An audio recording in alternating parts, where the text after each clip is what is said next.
Hey, humans. Hey, how are you? Welcome to Read to Me, Matt Dunn. I'm Matt Dunn, and I'm going to read to you. I'm reading Frankenstein by Mary Shelley. We are starting over, actually. Funny thing is, I liked how chapter 1 started, right? No, sorry, letter 1. Just kidding. We're on part 2. We're on chapter 22, part 2, and things are really going crazy. Someone's going back to Geneva. You know what I mean? Geneva, you know it. There were no horses to be procured. I must return by the lake, but the wind was unfavorable, and the rain fell in torrents. However, it was hardly morning, and I might reasonably hope to arrive by night. I hired men to row, and took an oar myself, for I had always experienced relief from mental torment in bodily exercise. I bet. But the overflowing misery I now felt, the excessive agitation that I endured, rendered me incapable of any exertion. I threw down the oar, and leaning my head upon my hands, gave way to every gloomy idea that arose. If I looked up, I thought I saw the scene which were familiar to me in my happier time, and which I had contemplated but the day before in the company of her who was now but a shadow and a recollection. I don't know. Tears streamed from my eyes. The rain had ceased for a moment, and I saw the fish play in the water as they had done a few hours before. They had then been observed by Elizabeth. They had then been observed by Nothing is so painful to the human mind as a great and sudden change. The sun might shine, or the clouds might lower, but nothing could appear to me as it had done the day before. A fiend had snatched from me every hope of future happiness. No creature had ever been so miserable as I was. So frightful an event was single in the history of man. But why should I dwell upon the incidents that followed this last overwhelming event? Mine had been a tale of horrors. I have reached their acme, and what I must now relate can but be tedious to you. Know that, one by one, my friends were snatched away. I was left desolate. My own strength is exhausted, and I must tell, in a few words, what remains of my hideous narration. I arrived at Geneva. My father and Ernest yet lived, but the former sunk under the tidings that I bore. Oof. I see him now, excellent and vulnerable old man. His eyes wandered in vacancy, for they had lost their charm and their delight. His niece, his more than daughter, whom he doted on with all that affection which a man feels, who in the decline of life, having few affections, cling more earnestly to those that remain. Cursed be the fiend that brought misery on his gray hairs, and doomed him to waste in wretchedness. He could not live under the horrors that were accumulated around him. An apoplectic fit was brought on, and in a few days he died in my arms. What then became of me? His father's dead now. What then became of me, I know not. I lost sensation in chains and darkness, where the only objects that pressed upon me. I lost sensation, and chains and darkness were the only objects that pressed upon me. Sometimes, indeed, I dreamed that I wandered in flowery meadows and pleasant vales with the friends of my youth, but awoke and found myself in a dungeon. Melancholy followed, but by degrees I gained a clear conception of my miseries and situation. He's locked up now or something? Maybe not. Maybe he's just a dream in dreams. I gained a clear conception of my misery and situation, and was then released from my prison, for they had called me mad, and during many months, as I understood, a solitary cell had been my habitation. Okay. But liberty had been a useless gift to me, had I not, as I awakened to reason, at the same time awakened to revenge. As the memory of past misfortunes pressed upon me, I began to reflect on their cause.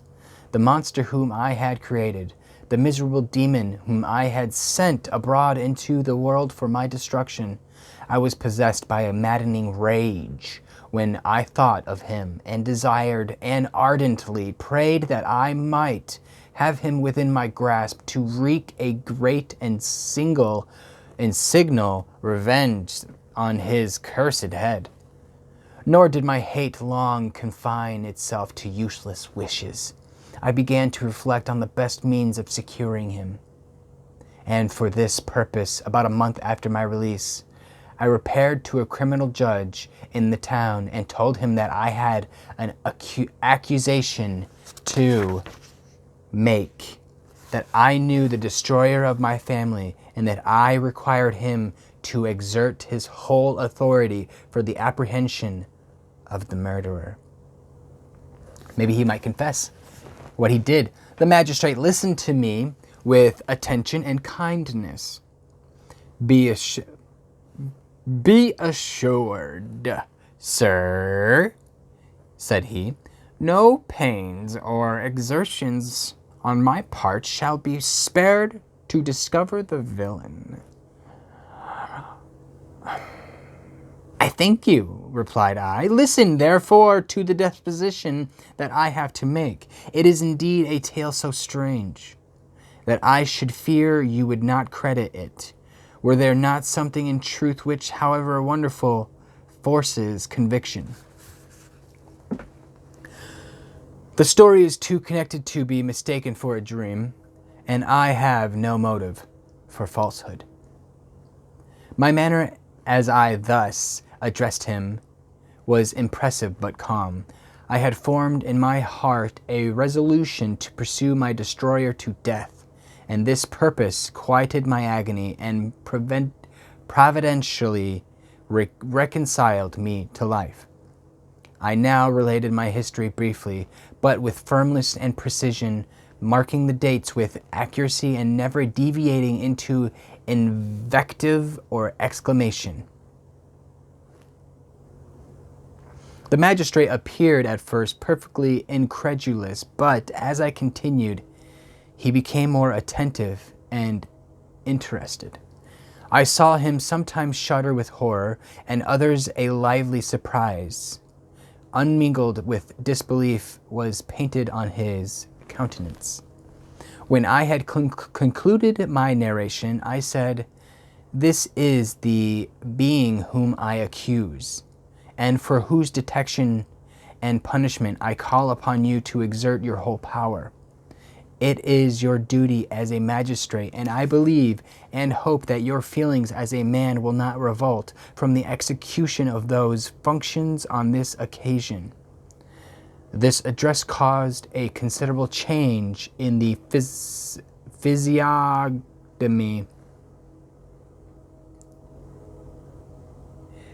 Physiognomy of my auditor.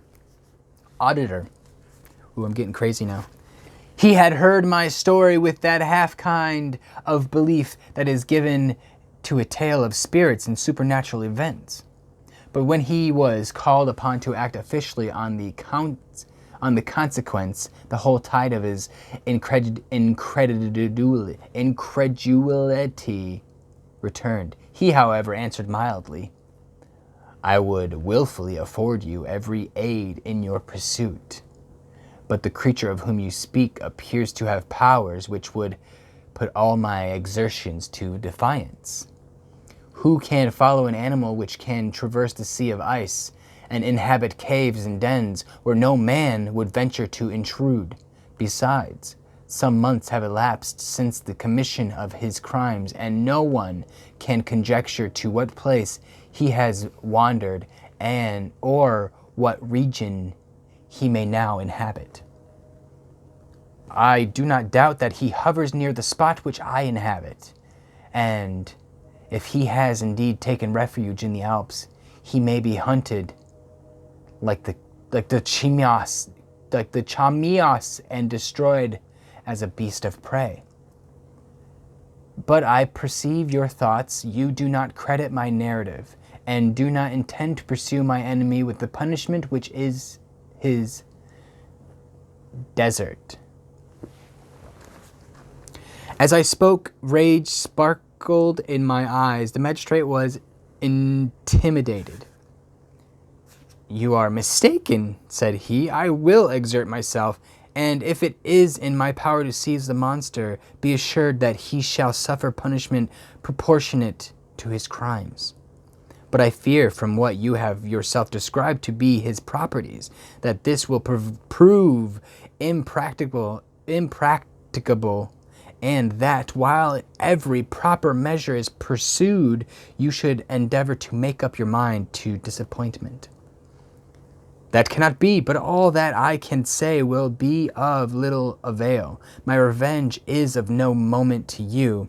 Yet, while I allow it to be a vice, I confess that it is the devouring and only passion of my soul.